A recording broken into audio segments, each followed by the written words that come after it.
আমার মান সম্মান নিয়ে ছিনিবিনি খেলার ফল তোমাকে ভোগ করতেই হবে। দেবো না, তোমাকে আমি ছেড়ে দেবো। কে কাকে ছাড়বে আমি দেখাচ্ছি। Listen to me. এক সেকেন্ড আমি দেখাচ্ছি।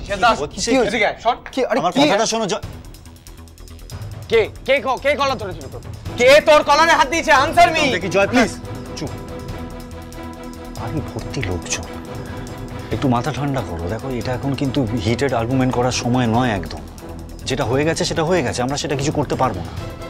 এখন আমাদের কাছে ইম্পর্টেন্ট জিনিস হলো তোমার আর রানীর ভবিষ্যৎ নিয়ে ভাবা, রাইট?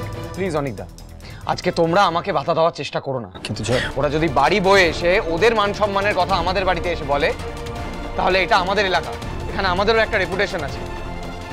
সেটা নিয়ে ছেলে খেলা করার অধিকার ওদের নেই। এই আমাকে বল, কে তোর কলার ধরেছে? বল আমাকে, কে তোর কলার ধরেছে? আমি দেখতে চাই কার অডাসিটি এত। আরে বাবা তুই ছাড় না এসব। আর সত্যি কথা বলতে আমি ওসব মনেও রাখিনি। আমি মনে রেখেছি আর সারা জীবন মনে রাখবো। আর শোনো, এটা কুলটি নয়, এটা আমার পাড়া। আমরা এখানে ছোটবেলা থেকে বড় হয়েছি। তোমরা যদি মনে করো তোমরা বাইরে থেকে এসে আমাদেরকে ভয় দেখাবে আর মাথা নিচু করে আমরা সবকিছু মেনে নেব, তাহলে ভুল ভাবছো। তোমরা এখানে গুন্ডামি করলে আমিও মেরে হাত পা ভেঙে দিতে পারি।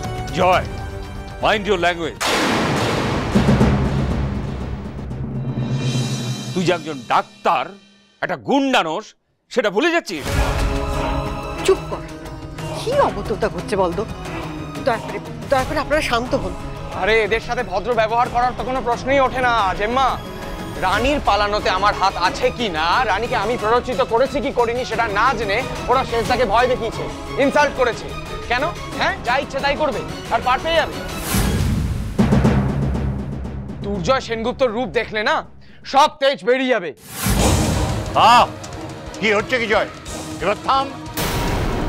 এই যে কি রূপ দেখাবে ভাই ছানা গায়েস প্রেশার।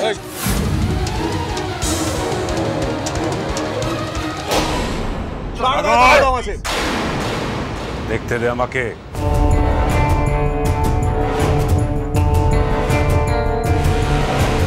দেখি এই ছোকরার কত দম আছে। বিশ্বনাথ দেবরায়কে চেনো তুমি? যারা কুলটি কাঁপে আমার নামে।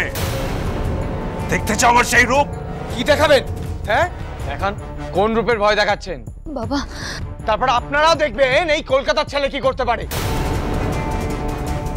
উল্টিতে গিয়ে আমার শেষদার গায়ে হাত তোলার সময় আপনাদের যেমন খেয়াল ছিল না, সেরকম আমিও আপনাদেরকে উচিত শিক্ষা দেওয়ার সময় পিছপা হব না।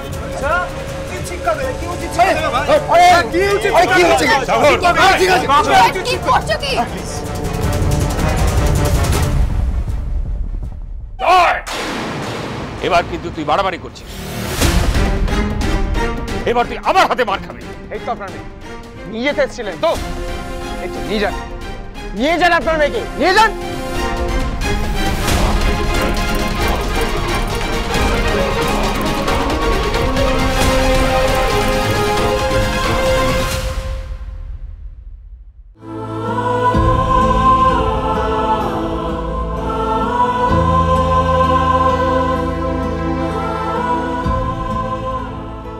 তুই রানীকে চলে যেতে বলছিস কেন রে? ও কি তোদের সম্পত্তি নাকি? একজন নিতে চলে এলো, একজন যেতে বলে দিল।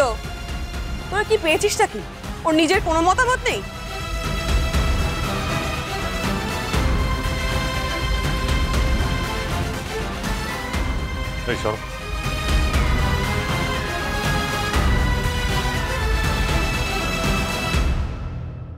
এটা কি মামনি?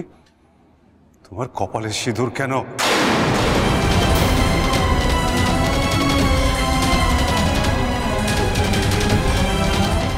কি রে রানী, বাবা কি বললো শুনতে পেলি? সিঁদুর করতে গেল তোর মাথায়? বল সিঁদুর করতে গেল কে দিয়েছে সিঁদুর? এই ছেলেটা দিয়েছে না? দেখেছো বাবা, আমি ঠিক বলেছিলাম। এই ছেলেটা আমাদের বোনকে ফুসলিয়ে তার মাথায় সিঁদুর তুলে দিয়ে এখন তার বাড়িতে এসে দাঁড়িয়ে হম্বিতম্বি করছে, দাদাগিরি করছে এখানে। বাবা পুরোটা প্রি প্ল্যান। এদের বাড়ির প্রত্যেকে সবটা জানতো। আপনারা সবটা জানতেন? সবটা জানতেন আপনারা, তাই না? তোমরা ভুল ভাবছো ভাই। আমরা সত্যি কিছু জানতাম না। বিশ্বনাথ বাবু, আমরা কখন থেকে আপনাদের সঙ্গে ঠান্ডা মাথায় কথা বলার চেষ্টা করছি, আপনারা তো কথা শুনতেই চাইছেন না। আমরা তো একটা ভদ্র পাড়ায় থাকি, এখন যদি এইসব ব্যাপার পাড়া প্রতিবেশী এরা যদি জেনে ফেলে তাহলে বুঝতেই পারছেন, তার থেকে ঘরের ব্যাপারটা যদি ঘরের মধ্যেই মিটিয়ে নেওয়া যেত আর কি। দেখুন না, দুর্জয় আর রানীর বিয়েটা যখন হয়েই গেছে তখন তো আর মাথা গরম করে কোনো লাভ নেই। তাই আপনাদের কাছে অনুরোধ করছি, দয়া করে ঠান্ডা মাথায় এখানে বসুন, আমরা বসে আলোচনা করি বিষয়টা নিয়ে। জয়, তুইও নিজেকে কন্ট্রোল করার বলে দিচ্ছি। এখানে এসে তুই বিয়ে করে নিলি মামুনি? পারলি? বাড়ি ভর্তি লোকজনের সামনে তুই আমার মাথা হেড করে দিয়ে একটা বিয়ে থেকে পালিয়ে এলি, এখানে এসে বিয়ে করবি বলে? এই ছেলেটাকে বিয়ে করবি বলে গোটা কুটির লোকের সামনে তুই আমাকে এইভাবে ছোট করলি বাবুনি?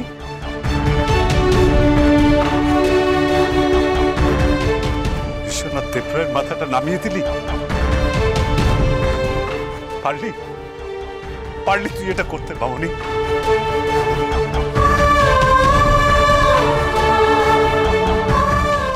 আমি এটা করিনি বাবা, এর জন্য আমি বাড়ি থেকে পালিয়ে আসিনি।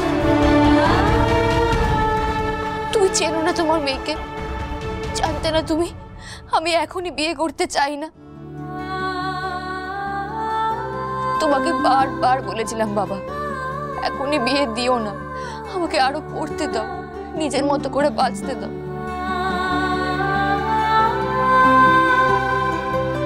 কেন দিলে না বাবা, কেন দিলে না? কেন বিশ্বাস করলে না যে বিয়ে ছাড়া একটা মেয়ের আরো অনেক কিছু করার আছে?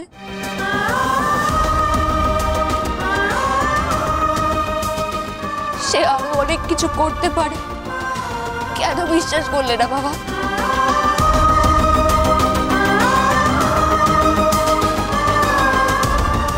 রায় বাড়ির ছেলেকে বিয়ে করে শ্বশুর বাড়িতে গিয়ে আমি আমার পড়াশোনা, ডাক্তার হওয়ার স্বপ্ন স্যাক্রিফাইস করে সুস্থভাবে বেঁচে থাকতে পারতাম না বাবা। গৃহবধূ হয়ে থাকা আমার লাইফের চয়েস ছিল না কোনোদিন। আমি ডাক্তার হতে চাই, আর সেটা হওয়ার জন্যই আমি তোমাদের সকলকে ছেড়ে এখানে চলে এসেছি। ওই বিয়েটা করলে আমি, তুমি, দুটো পরিবার কোনোদিনও সুখী থাকতে পারতাম না বাবা। বাস রানী, বাস বাস বাস, অনেক বড় বড় কথা বলেছিস। তাই যদি হতো তাহলে এই বিয়েটা কেন করলি তুই? তোর কেন মনে হলো তোর এই ব্যবহারে আমরা খুব সুখী হব, খুব খুশি হব? কেন মনে হলো তোর? পড়াশোনার দোহাই দিয়ে একটা বিয়ে থেকে পালিয়ে এসে তুই আরেকটা বিয়ে করলি, তোর লজ্জা করছে না?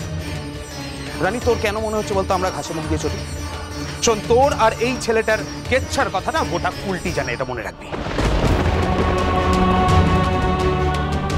বিয়ে বাড়িতে আসা একটা অচেনা মেয়ের সাথে ফষ্টি নষ্টি করে যে ছেলে, তাকে আমরা বিশ্বাস করব? এরপরেও তুই বলছিস এ সব কিছুর জন্যও দায়ী নয়? কেউ দায়ী নয়।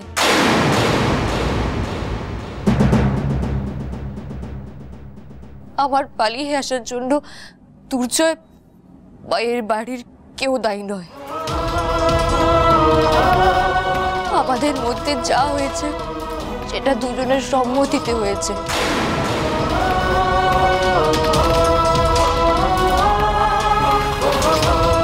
এই পালিয়ে আসার দায় আমার একার।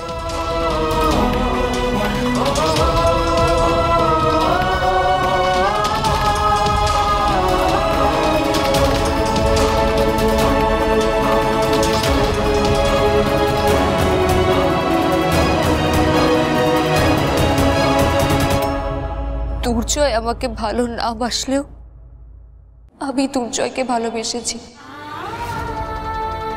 তাই ওর পড়ানো সিঁদুর আমি এখনো পড়ে আছি বাবা।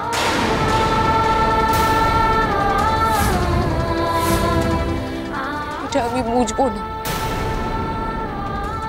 কোনো ভুল হয়ে থাকলে সেটা আমি করেছি। দুর্জয় বা ওর পরিবার এর সাথে কোনোভাবেই যুক্ত নয়। তাই ওদের সঙ্গে তোমরা প্লিজ খারাপ ব্যবহার করো না বাবা, প্লিজ। আমি হাত জোড় করছি। মামুনি, তবে বাবা, আমি আর যাই ভুল করি না কেন, আমি একটা ভুল করিনি। আমি আমার টার্গেট, আমার ডাক্তার হওয়ার লক্ষ্য ভুলিনি, কোনোদিন ভুলব না। সেই লক্ষ্য পূরণ আমি করবই।